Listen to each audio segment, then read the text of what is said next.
Hola, bienvenidos a esta nueva sesión del curso de programación lineal o investigación de operaciones. En esta sesión vamos a tratar un tema importante para el estudio de los problemas reales que se pueden resolver con programación lineal, que es el análisis de dualidad y la sensibilidad. Esta es una herramienta clave en la programación lineal porque permite evaluar cómo los cambios en los parámetros del modelo de programación lineal afectan a la solución óptima. Y esto es fundamental para la toma de decisiones dentro de los problemas de aplicación. Las cuestiones fundamentales del análisis de sensibilidad es ¿para qué sirve esto? El análisis de sensibilidad va a permitir evaluar el impacto de los cambios que tengamos nosotros en los parámetros de nuestro modelo, identificando variables críticas y sus rangos posibles de variación. Por ejemplo, cómo afectaría el aumento en la disponibilidad de uno de los recursos en la utilidad, por ejemplo, que nosotros vamos a obtener o en la ganancia? Entonces, desde este punto de vista, nos va a permitir también valorar los recursos, darles, digamos, un valor económico, y también esto se suele denominar los precios sombra de los recursos. Y también vamos a determinar cómo impactan esas variaciones en la solución óptima, porque hay que entender que uno de los supuestos de la programación lineal es que nosotros conocemos cuáles son los valores de los, por ejemplo, de los costos unitarios o de los valores de la matriz de coeficientes tecnológicos, y que esos valores no cambian. Sin embargo, ese supuesto en la realidad puede ser que no sea tan cierto. O sea, puede ser que no lo conozcamos o no lo conozcamos con precisión.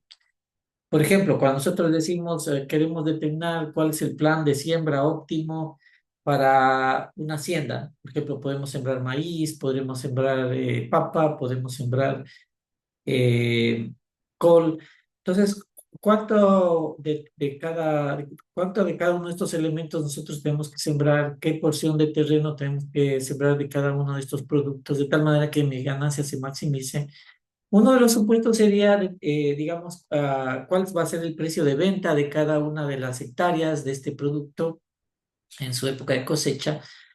Pero puede ser que en este momento, por ejemplo, la hectárea de maíz la podemos vender nosotros a $100, para decir algún valor, que es el valor actual.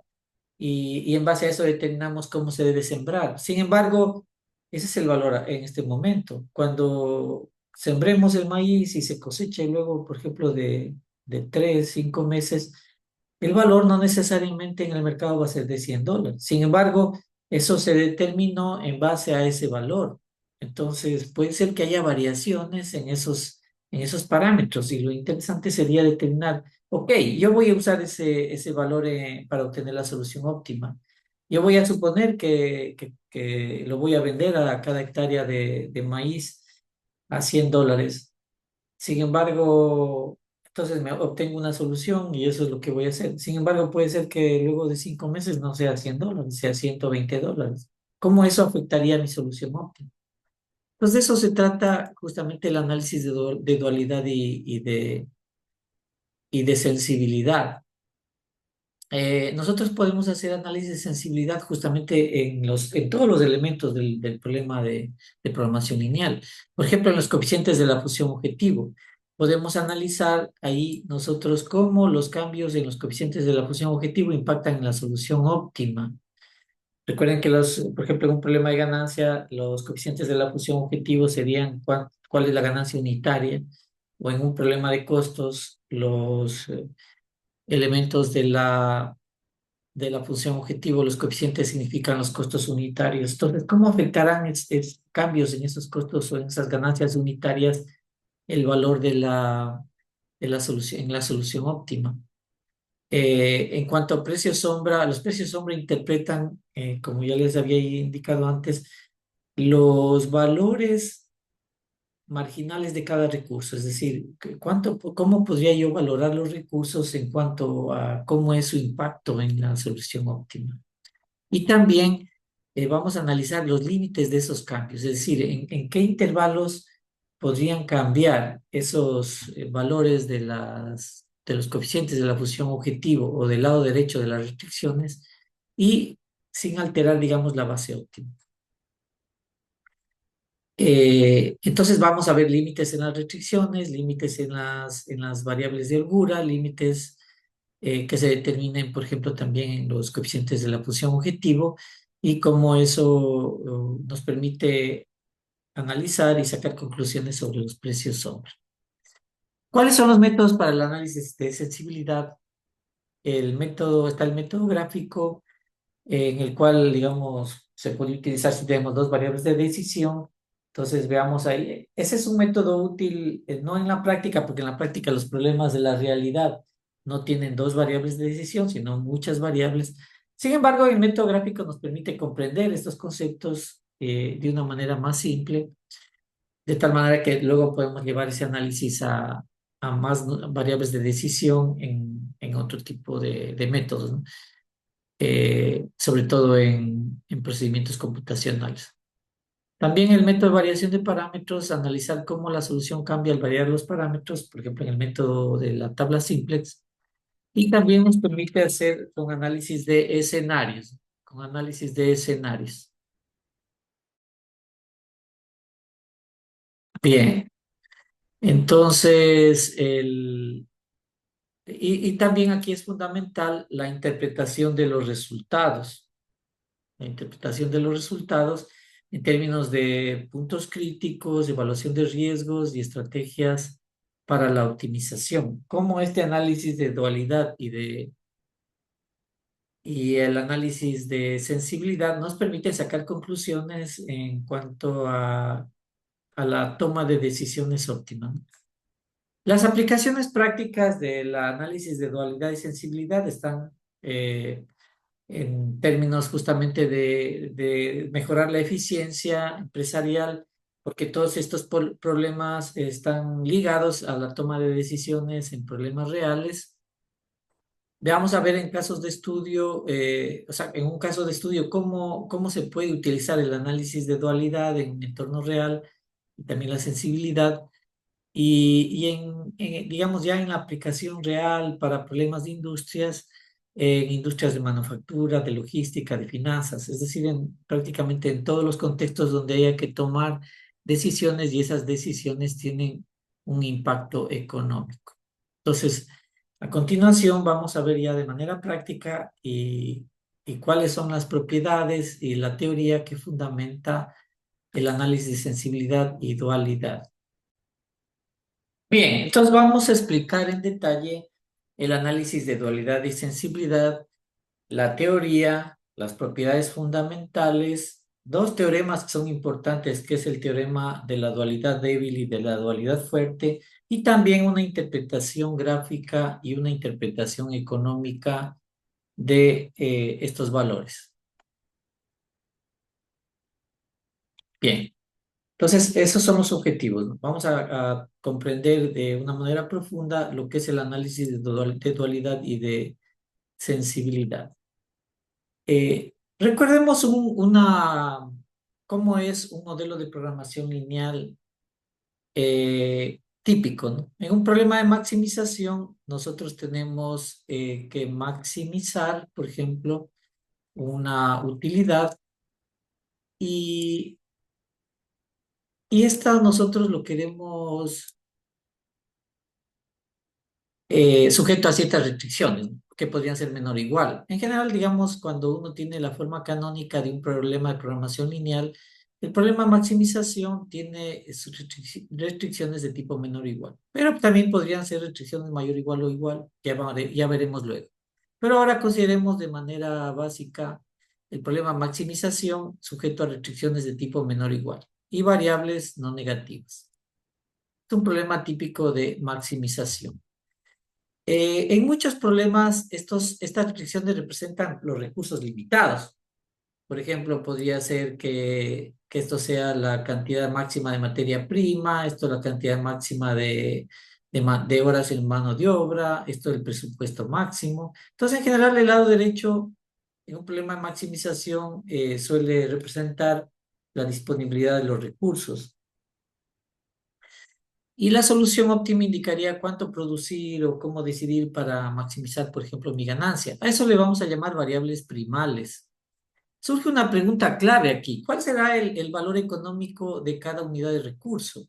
¿Qué pasa, por ejemplo, si para este es un problema en el cual yo quiero maximizar ganancias y esta es la cantidad de materia prima que yo dispongo actualmente? Me surge la pregunta, ¿qué pasa si es que yo aumento en una unidad esta disponibilidad de recurso? ¿En cuánto me aumentará mi ganancia? O si este es por ejemplo, la mano de obra disponible, ¿cuántas horas de trabajo tengo? Me surge la pregunta, ¿cuánto me aumentará mi ganancia si yo aumento mis horas disponibles de trabajo? De esa manera yo podría valorar cuánto podría estar dispuesto a pagar por cada hora extra de trabajo a trabajadores, digamos, que me ofrecen esa mano de obra. Entonces, esas preguntas son importantes. ¿Cuál es el valor económico de aumentar en una unidad cada recurso? La dualidad va a permitir asociar justamente un precio a cada recurso y esos precios van a denominarse también los precios sombra o valores marginales.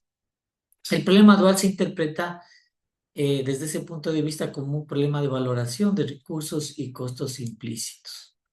Pero ¿cómo se lo hace? En un problema primal, entonces el problema original, el problema que vemos en la realidad, le vamos a llamar problema primal, entonces es el problema que se observa, ¿no? En forma canónica, cuando tenemos un problema de maximización, lo podríamos escribir así: maximizar z igual a z transpuesto x sujeto a las restricciones de tipo menor o igual. Esa es la forma canónica. Cuando es maximización, todas sus restricciones menor o igual y variables no negativas. Si es que el problema original no tuviera todas las restricciones menor o igual, podríamos hacer transformaciones para llevarlo a la forma menor o igual a todas sus restricciones. Eso podrían ver en otro video del curso. Cómo pasar cualquier problema de programación lineal a la forma canónica. Bien, esta es la matriz de coeficientes tecnológicos, es de orden m por n.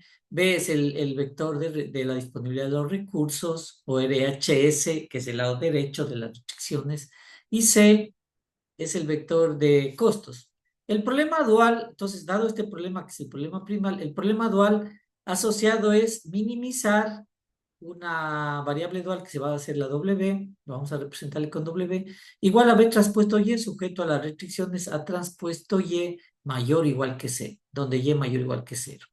Entonces, ¿qué es lo que está ocurriendo? Miren, en el dual, si es que el primal fue de maximización, el dual fue de minimización. Los, los coeficientes de la función objetivo, que es este vector de costo C, en el primal pasa a ser lado derecho de las restricciones del dual. Y el lado derecho del problema primal, este vector B, el lado derecho del problema primal, pasa a ser el vector de coeficientes de la función objetivo del dual. Y por otro lado, las variables duales siguen siendo no negativas. Pues cada restricción del problema primal va a originar una variable dual. ¿Por qué? Porque aquí las restricciones, aquí tenemos m restricciones y aquí tenemos n variables duales, porque la matriz A se dio la vuelta, ahora es la matriz transpuesta. ¿No es cierto? Entonces miren que aquí el vector B es el vector de coeficientes asociadas a las variables duales, pero habían el vector B es de orden m, ¿no? O sea, tiene m valores, por tanto aquí hay m variables duales. Para cada restricción hay una variable dual. Entonces, cada restricción del primal origina una variable dual. Si tuviéramos tres restricciones en el primal, van a haber tres restricciones duales. Y cada variable del primal, en cambio, genera una restricción dual. Por ejemplo, si tuviéramos un problema primal de dos variables de decisión con tres restricciones, el dual tendría tres variables de decisión con dos restricciones. Entonces, aquí lo interesante es ver cómo lo podemos pasar del primal al dual. Entonces, primero, algunas cosas generales que hemos observado es que si el primal es de maximización, del tipo C transpuesto X con X menor o igual que B y variables no negativas, el dual es de minimización, donde los coeficientes de la función objetivo dual son lado derecho del primal, y aquí con A transpuesto Y mayor o igual que C, donde el lado derecho del dual corresponde a las variables o a los coeficientes de las variables de decisión en la función objetivo del primal. ¿Qué correspondencias se pueden observar? Es decir, ¿qué relaciones entre el primal y el dual? A cada restricción del tipo menor o igual le corresponde en un problema de maximización. Si es que el problema de maximización tiene una restricción menor o igual, le corresponde una variable dual no negativa, ¿no es cierto? Cada restricción de este tipo origina una variable dual no negativa. Cada variable del primal, en cambio, cada variable del primal no negativa origina una restricción de tipo mayor o igual en el dual. Los coeficientes C de la función objetivo del primal aparecen en las restricciones duales como lado derecho. Y los coeficientes B del lado derecho del primal aparecen en los coeficientes de la función objetivo del dual, ¿no es cierto? Veamos qué sucede, eso en el problema de maximización. En el problema de minimización es lo contrario, ¿no? Si nosotros tenemos que el primal es un problema de minimización, digamos en su forma canónica así, entonces minimizar Z igual a B transpuesto X, sujeto a restricciones A por X mayor o igual que C, y X no negativas. Entonces, el primal de un problema, en su forma canónica, cuando tenemos un problema de minimización, todas las restricciones deben ser mayor o igual. Entonces, el dual ahora sería, en lugar de minimización, maximización, igual que antes, el lado derecho del problema primal pasa a ser coeficientes de la función objetivo del dual, entonces sería C transpuesto por Y, y sujeto a restricciones, ahora sería A transpuesto por Y menor o igual que B, donde B era el vector de coeficientes de la función objetivo del primal. Entonces, miren, en un problema de minimización sujeto a restricciones mayor o igual, el dual es de maximización sujeto a restricciones menor o igual. Igual que antes tenemos estas correspondencias, cada restricción del problema primal origina una variable dual, pero la desigualdad se cambia de sentido. O sea, porque las restricciones primales de tipo mayor o igual originan variables duales mayores o iguales que cero. Y las restricciones de tipo mayor o igual originan variables de duales no negativas. Ahora, puede haber también los otros casos. ¿Qué pasa si tenemos una restricción de igualdad? Las restricciones de igualdad generan variables duales sin restricción en el signo. Aquí no le puse, pero digamos que en el problema primal hay una restricción de igualdad. Esa restricción me va a originar una variable dual sin restricción en el signo, es decir, elemento de los reales. Ya no podemos decir que es mayor o igual que cero, sino cualquier elemento de los reales. Reglas prácticas para construir el dual. Primero deberíamos escribir el problema primal en una forma canónica clara, ¿no es cierto? La forma canónica es con restricciones menor o igual o mayor o igual, según sea maximizar o minimizar. Asociar una variable dual a cada restricción primal, porque cada variable dual origina una restricción. Cada restricción primal origina una variable dual, ¿no es cierto? Entonces asociamos una variable dual a cada restricción primal. Recuerden que el primal es el problema original. Cada variable primal, a ver, la función objetivo dual utiliza los coeficientes del lado derecho que tenía el primal, ¿no? Cada variable primal genera una restricción dual, ¿no es cierto? Entonces ahora como se hizo la matriz transpuesta, ahora en esas restricciones van a aparecer combinaciones lineales, pero de los coeficientes de la columna de A. ¿Por qué? Porque aquí ya tenemos en el dual A transpuesto. Entonces, tendríamos que coger esas columnas de A se vuelven filas de la transpuesta. El sentido de las desigualdades duales depende del signo de las variables primales y del tipo de restricción primal, ¿no es cierto? Por ejemplo, en un problema de maximización, si es que la primal es no negativa, el de minimización, las desigualdades son de tipo mayor o igual. En un problema de minimización, si las variables primales son no negativas, entonces en el dual origina restricciones de tipo menor o igual, ¿no es cierto? Bien, el tipo, y también depende del signo. Por ejemplo, si las variables primales fueran irrestrictas en el signo, o sea, que son elementos de los reales, entonces ahí originarían en el problema dual, originaría restricciones de tipo igualdad, ¿no es cierto? El tipo de optimización se invierte. Si es que es maximización, se vuelve minimización. Y si es minimización, se vuelve maximización. ¿No es cierto? Veamos un ejemplo bastante simple, ¿no? Supongamos que tenemos aquí que tenemos nosotros un problema de maximización, maximizar 3x1 más 5x2, sujeto a estas restricciones. 2x1 más x2 menor o igual que el 8, x1 más 3x2 menor o igual que el 9 y x1 o x2 mayor o igual que 0. ¿Cómo sería el dual? En lugar de maximizar, ahora tendríamos minimizar. La variable dual generalmente, en lugar de ponerle z a la variable que representa la función objetivo en el dual, se le pone como w. Igual a este 8 y este 9 ahora pasarían a ser coeficientes de la función objetivo. Y las variables duales les vamos a representar con y1 y y2. Entonces ahora sería minimizar 8 y1 más 9 y2. Recuerden que cada restricción primal origina, cada variable, restricción del primal origina una variable dual. Entonces 8 está asociado aquí a una variable, esta restricción primera, digamos, está asociada a una variable y1 dual, esta restricción a una variable y2 dual. Cada restricción del primal origina una variable dual. Si tuviéramos tres restricciones, originaría tres variables duales. En este caso solo hay dos, entonces, y estos van a ser los coeficientes de la función objetivo del dual. ¿Y sujeto a qué restricciones? Como es un problema de maximización y las variables son no negativas, cada variable del primal origina una restricción dual. Entonces, como hay dos variables primales, origina dos restricciones duales. Y además, como son variables no negativas, en un problema de maximización, el dual tendría restricciones de tipo mayor o igual. Variables no negativas de maximización primales originan en el dual restricciones mayor o igual. Mayor o igual. Ahora, ¿cómo son los coeficientes? El lado derecho, que es este 3 y este 5, eran los coeficientes de la función objetivo del primal. Esos pasan a ser lado derecho. Ahora, ¿qué ocurre aquí? En el lado izquierdo. Recuerden que aquí la matriz de coeficientes tecnológicos,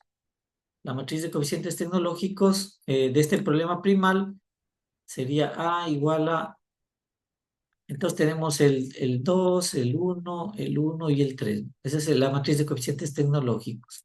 ¿Se acuerdan? Son los coeficientes asociados al problema, a los coeficientes de las restricciones del problema. Entonces, en el dual tenemos al transpuesto, ¿no? Entonces, el transpuesto eh, se me da la vuelta, aquí en este caso coincidió, ¿no? O sea, porque el transpuesto va a ser la misma matriz, en este caso porque es simétrica, ¿no?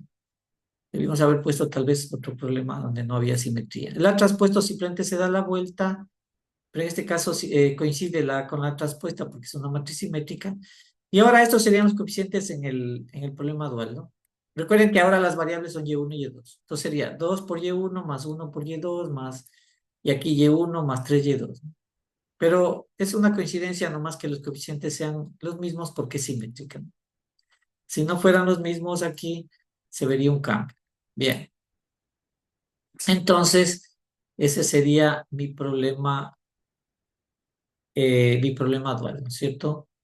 Bien. Entonces hemos desarrollado, digamos, la dualidad, ¿no? El problema dual a partir de un problema primal predeterminado, ¿no es cierto? Muy bien. Entonces aquí viene un teorema, el primer teorema que es el teorema que se llama de la dualidad débil. Entonces este problema lo que nos dice es que cualquier solución factible del primal, si X es una solución factible del primal y Y es una solución factible del dual, no estamos hablando de las soluciones óptimas, solo de cualquier solución factible. Entonces, si tenemos una solución factible del primal llamada X y Y es una solución factible del dual, entonces siempre el valor de la función objetivo en el primal, y recuerden que el primal es de maximización, es menor o igual que el valor de la función objetivo en el dual. Es decir, cualquier solución factible de maximización nunca supera a una solución factible del problema de minimización dual. En ese sentido, resulta que, entonces, como esta es cualquier solución factible, incluso la óptima es una de las soluciones factibles, entonces resulta que una solución factible del dual siempre es una cota superior para el primal de maximización, ¿no es cierto? Porque aquí tendríamos el valor de la función objetivo para cualquier solución factible del primal Eso siempre va a ser menor o igual que una solución factible cualquiera del dual. Entonces, esta solución factible del dual nos proporciona una cuenta superior para el primal. Nunca va a pasar de ahí mi ganancia, digamos, en un problema de maximización. Y igual para los problemas de minimización. Cualquier solución factible del primal proporciona, en cambio, una cota inferior, porque aquí esa relación va a ser al revés. Y ese se llama el teorema de dualidad débil, ¿no? Porque, digamos, nos permite establecer fácilmente cotas superiores para los problemas de programación lineal. O sea, yo podría determinar de antemano que yo no me puedo pasar de esa ganancia, digamos, o si fuera costo al revés, ¿no? Bien. Y luego tenemos el teorema de dualidad fuerte.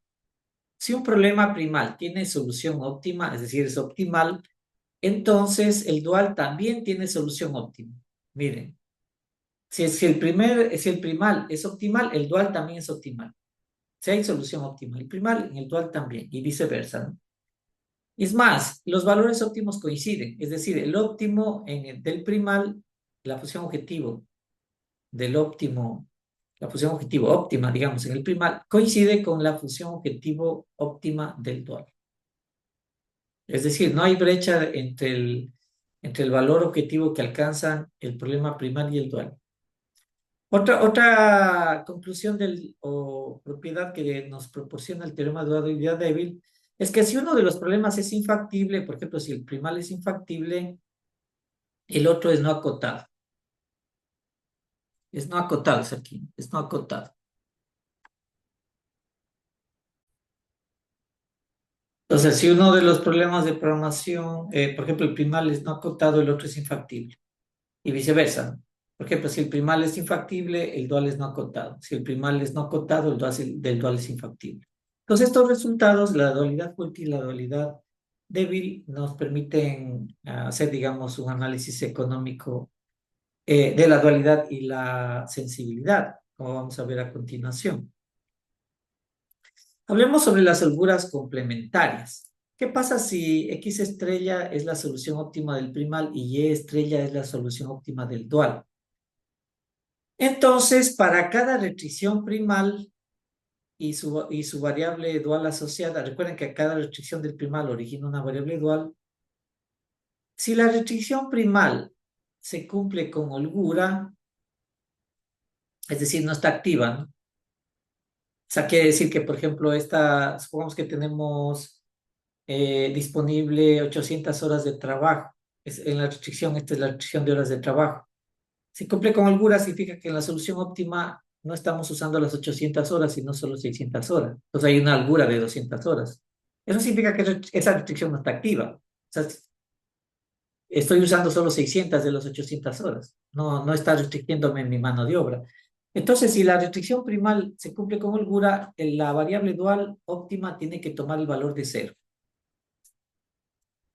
Y si la variable dual asociada a esa restricción primal es mayor que cero, entonces la restricción primal sí está activa, es decir, se cumple como igualdad. O sea, en ese caso, en el ejemplo que les decía, si por ejemplo tengo disponible 800 horas de trabajo y esa es la restricción primal, la de horas de trabajo, la variable dual que está asociada a esa restricción tiene que tomar un valor mayor que cero. O sea, porque estamos usando toda la mano de obra en esa restricción, entonces la variable dual tiene que ser mayor que cero. Esa es una propiedad de holgura complementaria. Y viceversa también. Si la restricción dual, ahora si analizamos en términos de la restricción dual, si la restricción dual, recuerden que cada restricción dual en cambio origina una variable primal. Si la restricción dual tiene holgura, entonces la variable primal es cero. Igual, tendríamos, entonces es como que el análisis de la dualidad es como un reflejo de lo que sucede con el primal. Entonces, si la restricción dual tiene holgura, la variable primal tiene el valor cero. Y también si la restricción dual no tiene holgura, entonces la variable primal tendría valores mayores que cero. Entonces, estas condiciones, vamos a ver cómo nos ayudan a interpretar el problema en términos de precios sombra. Interpretación económica de las variables duales. Interpretemos ahora qué mismo significa esta variable dual. Cuando nosotros hacemos esto de pasarle el primal al dual, Bueno, ya sabemos matemáticamente cómo se hace, pero ¿qué significan estas variables duales? Los valores de estas variables duales. ¿Qué pasa si yo resuelvo este problema, encuentro el óptimo? ¿Qué significan esas variables duales respecto al problema original? ¿No es cierto? Recuerden que cada variable dual está originada por una restricción primal. Esta restricción podría significar mano de obra, esto podría significar presupuesto. Por tanto, las variables duales también de alguna manera significan lo mismo. Esta variable Y1 significaría mano de obra y esta Y2 significaría presupuesto, ¿no es cierto? Pero ¿qué significan los óptimos en la práctica de eso, de esas variables duales? Cada variable dual Y puede interpretarse como el precio sombra del recurso Y. ¿Qué significa el precio sombra del recurso Y? Porque nos determina el valor o sea, en cuánto se me va a incrementar mi función objetivo por cada unidad adicional del recurso Y que yo disponga. ¿Ya? O sea, si yo tengo, por ejemplo, aquí, imaginemos que esto es un problema de maximización de ganancia por producir sillas y mesas. X1 número de sillas, X2 número de mesas. Y tenemos estas restricciones, que máximo tengo 8 metros cuadrados de madera y 9 horas de trabajo. Y saco el óptimo, cuántas sillas y cuántas mesas producir. La pregunta, supongamos que eso, digo, gano $1,000 por producir esas sillas y mesas. La pregunta sería, ¿cuánto ganaría adicional si es que incremento de 8 a 9, o sea, que me incremento en 1 metro cuadrado mi disponibilidad de madera? ¿En cuánto se me incrementaría mi ganancia? Entonces, eso es justamente el análisis de esta variable dual. Y eso es lo que estamos poniendo aquí,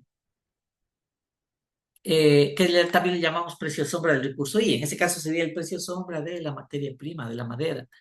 Porque el valor de la variable dual nos indica el valor en el cual se incrementa mi función objetivo por cada unidad del recurso Y. Entonces, ¿qué pasa si es que la variable dual tomas el valor de cero? Significa que si yo aumento ese recurso en una unidad, no me va a aumentar mi función objetivo, no me va a aumentar mi ganancia, ¿no es cierto? Porque esta variable dual está representando directamente el valor en el que me aumenta mi función objetivo por cada unidad adicional de recursos. Si me vale cero, significa que no me sirve aumentar el recurso, no me va a aumentar mi ganancia. ¿Ya? Y si es positiva esa variable dual, el recurso Y, si está escaso, digamos, entonces significa que sí vale la pena pagar por incrementar incrementar, digamos, la disponibilidad de ese recurso. Y esto me va a representar justamente en cuánto va a incrementarse mi función objetivo por cada unidad extra de recurso que yo consiga. Entonces, esta es una interpretación fundamental para la toma de decisiones, porque me permite valorar los recursos. Ejemplo, en un problema de maximización. Vamos a verle desde el método gráfico qué significa. Consideremos el problema de maximizar 3x1 más 5x2 con unas restricciones ahí, ¿no? Digamos que queremos maximizar sillas inmensas y tenemos unas restricciones de materia prima y mano de obra. Entonces deberíamos dibujar las restricciones, ¿no es cierto? Y determinar la región factible, trazar las rectas de nivel, las curvas de nivel, recuerden, para ver dónde está el óptimo, y desplazar la recta de la función objetivo en la dirección que me aumente el z hasta que encuentre el óptimo, y ese es el óptimo, ¿no es cierto? Ahora, el valor del óptimo del primal coincide con el óptimo del dual, según el teorema de la dualidad fuerte. Entonces, una vez hallada esa solución óptima del primal, es necesario responder a las preguntas: ¿qué pasaría si aumento mis recursos? ¿No es cierto? ¿Qué pasa si aumento el recurso de materia prima? ¿Qué pasa si me aumento por ejemplo, en mi mano de obra? ¿En cuánto me incrementaría mi ganancia o no? Entonces, el análisis de sensibilidad estudia el efecto justamente de ese tipo de cambios. Por ejemplo, en los coeficientes del costo, en los coeficientes de la función objetivo, en los grados derechos de las restricciones, por ejemplo, en la disponibilidad de madera, de materia prima, de mano de obra, de presupuesto, incluso en cambios en la matriz de coeficientes tecnológicos, incorporación o eliminación de variables o restricciones, ¿no es cierto? Entonces, el objetivo es analizar cómo impacta eso en los costos, ¿no? ¿Cierto? Y ese se llama el análisis de sensibilidad, por eso se llama sensibilidad. O sea, qué tan sensible son las soluciones óptimas que encontremos en cuanto a cambios que hagamos en nuestro problema, ¿no es cierto? Y vamos a hacer ya un ejemplo, ¿no? Veamos un ejemplo gráfico. Consideremos entonces de nuevo el problema este de maximizar 3x1 más 5x2 con una región factible determinada por mis restricciones. Entonces identifiquemos el óptimo y veamos qué pasaría si hay cambios en la función objetivo. O sea, y hasta cuándo se podría modificar esa, digamos, por ejemplo, la ganancia individual de un producto sin cambiar el plan óptimo de producción. Bien, entonces aquí tenemos una restricción, digamos, que está dada por esta recta, acá tenemos otra restricción, y esta región que está sombreada de tomate sería mi región factible, ¿no es cierto? ¿Qué pasaría si, por ejemplo, con una función objetivo, la función objetivo lo que me da a determinar son unas, aquí unas rectas, ¿no es cierto?, de nivel, y entonces, cuando, o sea, nosotros tenemos la región factible, ¿cómo sacamos el óptimo? Tenemos que sacar las rectas de nivel de la función objetivo, por ejemplo, esta recta de aquí, digamos que es la recta de nivel que obtengo, esta parte de aquí así.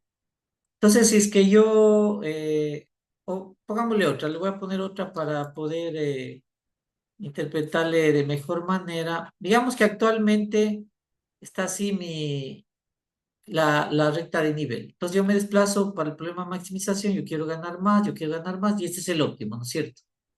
Este es el óptimo, este punto, ¿no? Ahora, ¿qué pasa si yo cambio los coeficientes de la función objetivo? Por ejemplo, recuerda que los coeficientes de la función objetivo significa cuánto gano por cada unidad del producto uno y cuánto gano por cada unidad del producto 2. Digamos que le incremento la ganancia unitaria por cada unidad del producto 2. Entonces, en lugar de ser de esta manera la función objetivo, lo que va a pasar es que ahora va a cambiar esa pendiente, ¿no es cierto? Entonces, si me va a cambiar la pendiente, digamos que ahora ya no es así, sino que es por ejemplo, así, ¿no es cierto? Ahora así es la pendiente, entonces ahora nos desplazamos, nos desplazamos, nos desplazamos, y va a seguir siendo el mismo óptimo, posiblemente, ¿no? ¿No es cierto?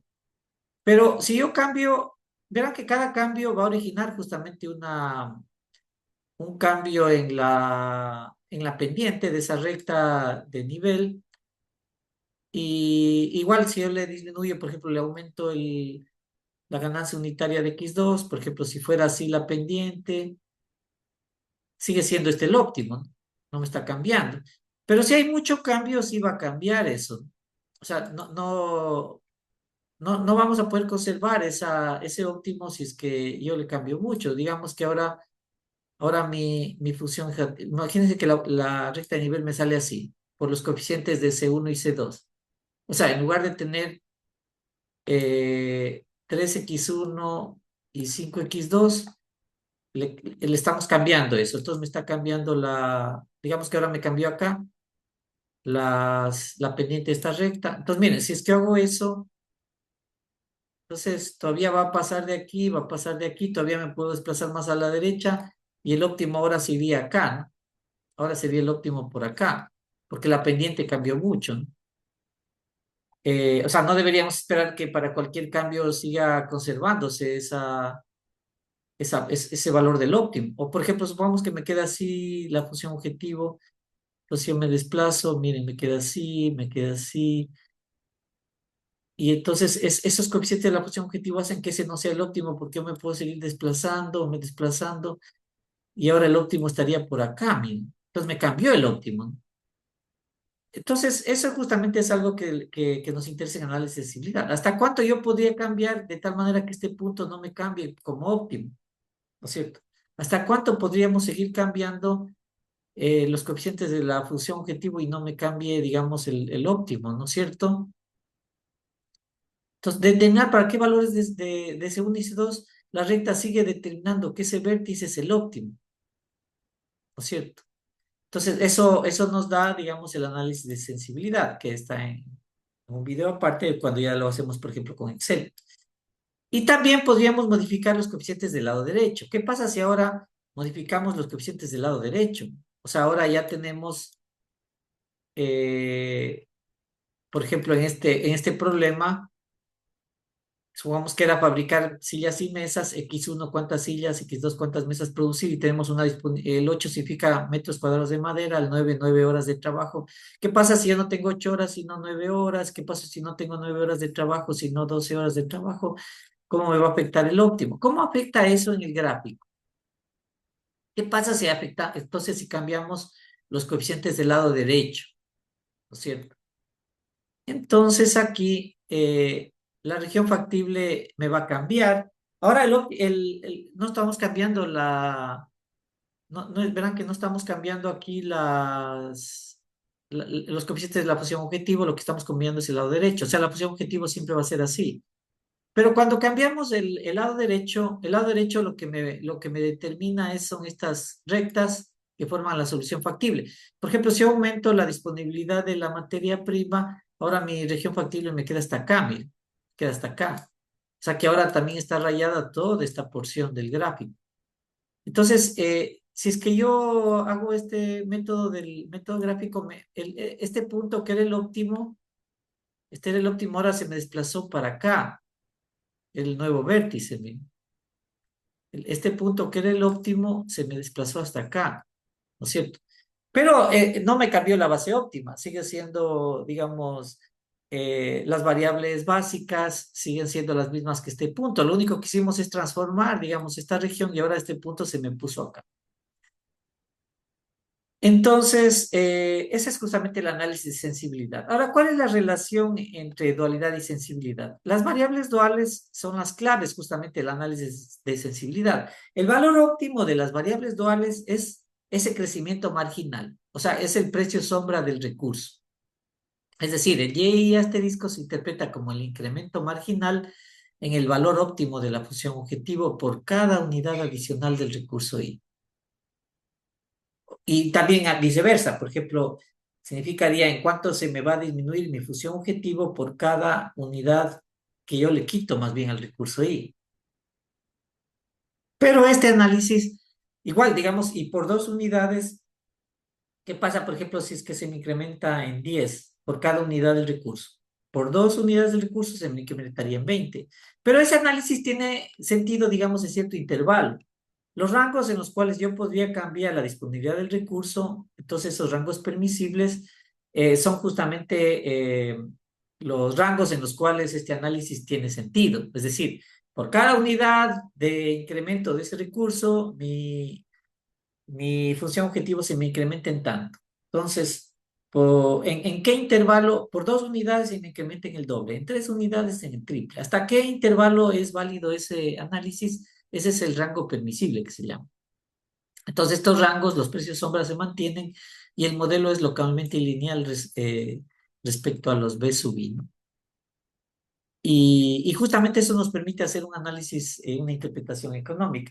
Entonces, si las variables duales son positivas, significa que podríamos estar dispuestos a pagar hasta esa cantidad de unidades monetarias por cada unidad adicional del recurso I. Por ejemplo, si imaginemos que esta era la restricción de mano de obra y la variable dual óptima asociada a esa restricción me sale 20. ¿Qué significa? Que mi utilidad me va a incrementar en $20 por cada unidad adicional de horas de trabajo que yo consiga. Por tanto, si mi utilidad se me incrementa en 20 por cada unidad adicional de hora de trabajo, eso sería lo máximo que yo estaría dispuesto a pagar por cada hora extra de trabajo. Entonces, eso me permitiría valorar la hora de trabajo. No voy a pagar más de lo que esa hora de trabajo me permite incrementar mi ganancia. Entonces, esa sería justamente miren, me permitiría valorar ese recurso, ¿no? Si el costo de adquirir una unidad adicional de recurso Y es menor que Y sub I, sí me conviene, ¿no? Sí me conviene, porque justamente el Y sub I estrella me representa cuánto se me incrementa mi ganancia por cada unidad adicional de recurso. Si es que en la práctica alguien me ofrece la mano de obra 18 horas a $18 por hora, sí me conviene, porque si mi variable dual es 20, significa que con esa hora adicional yo voy a aumentar mi ganancia en $20. Por tanto, sí le podría pagar $18. ¿Qué pasa si la variable dual es 0? Significa que ese recurso está en exceso y no tiene valor marginal. No me interesaría aumentar ese recurso. Por ejemplo, si la restricción fuera de mano de obra, y esa variable dual asociada a esa restricción me sale cero, significa que no estoy usando toda la hora, las horas de trabajo disponibles. Por eso me sale cero. No me interesa. Significa que en el óptimo de las, supongamos que tengo 500 horas de trabajo disponibles en mi empresa y la variable dual me sale cero, significa que solo estoy usando menos de esas 500 horas. Por tanto, no me interesa aumentar el número de horas de trabajo disponibles porque ni siquiera estoy usando a todas las horas de trabajo que yo las tengo disponibles actualmente. ¿No es cierto? Entonces ahí el precio sombra de ese recurso sería cero. No me interesa incrementar porque ni siquiera estoy usando todas las horas disponibles. Los precios sombra permiten entonces priorizar inversiones, mejorar la capacidad, porque justamente nos permiten valorar esos recursos, ¿no? Son una guía poderosa para la toma de decisiones estratégicas basadas justamente en el modelo, ¿no? Entonces, en cuanto a la robustez, el análisis de sensibilidad permite evaluar la robustez del plan óptimo frente a incertidumbres en los datos. Recuerden que una de las hipótesis de la programación lineal es que yo conozco exactamente y de manera precisa todos los datos, todos los parámetros, pero puede ser que eso, no sé, que hay incertidumbre. Entonces, yo podría determinar qué pasaría si es que va a haber cambios en esos valores que yo estoy considerando actualmente, ¿no? Entonces, las preguntas típicas que se hace aquí en la empresa o el que toma decisiones es si sigue siendo óptima la misma solución, si cambiaran costos o capacidades dentro de cierto rango. O sea, si esos costos que yo estoy usando no serían los reales, sino que van a haber variaciones en la realidad. ¿Cómo afectaría, seguiría siendo óptimo lo que estoy haciendo? ¿Cuáles parámetros son más críticos? ¿No es cierto? Aquellos para los cuales pequeños cambios alteran mucho la solución. O sea, si esta restricción tiene una variable dual con un valor óptimo muy alto, significa que por cada unidad que varíe, digamos, en esa disponibilidad de recursos, mi función objetivo cambia bastante. Entonces, ese parámetro es muy crítico. Conviene diseñar soluciones alternativas cercanas al óptimo, pero más robustas. O sea, conviene analizar, digamos, qué sucede con cambios grandes que están fuera del intervalo de variación de la sensibilidad, porque ahí habría que cambiar digamos, el modelo. ¿No es cierto? Entonces esto complementa el uso de modelos de programación lineal ya en ambientes de incertidumbre. En síntesis, la dualidad y la sensibilidad. La dualidad establece un segundo problema, ¿no es cierto? El primal es el original, la dualidad es un segundo problema que se llama problema dual, cuya solución óptima coincide con el valor óptima del problema original. Recuerden, por dualidad fuerte, el óptimo del dual es igual al óptimo del primal. Las variables duales proporcionan información económica clave que son justamente los precios son. ¿Por qué? Porque nos permiten valorar los recursos. El análisis de sensibilidad estudia cómo se ajusta la solución óptima ante cambios en los coeficientes de costos, en los coeficientes de recursos y en los coeficientes de la matriz de coeficientes tecnológicos. El método gráfico también que hemos visto nos permite ver justamente por qué sucede eso. Y todo esto constituye la base del análisis de post-optimalidad en la programación lineal. Porque una vez que uno tiene las soluciones del problema de programación lineal, es importante reconocer qué es lo que sucede en el fondo cuando hay cambios en esos parámetros, cuando hay incertidumbre o cómo valorar los recursos. Y eso entonces es lo que quería mostrarles en esta sesión. La dualidad y la sensibilidad como una base fundamental para la optimización lineal y para sacar conclusiones importantes.